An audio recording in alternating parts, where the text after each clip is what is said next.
jahit kan? Lagi cari uang kan?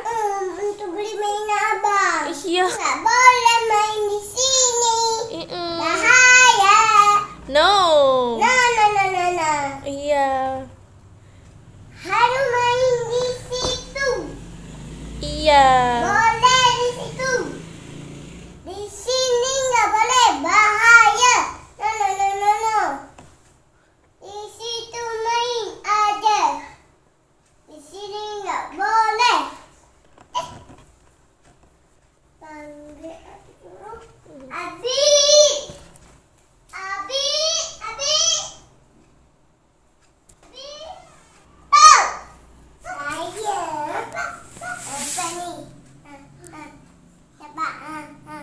Untuk pergi rumah abang loh.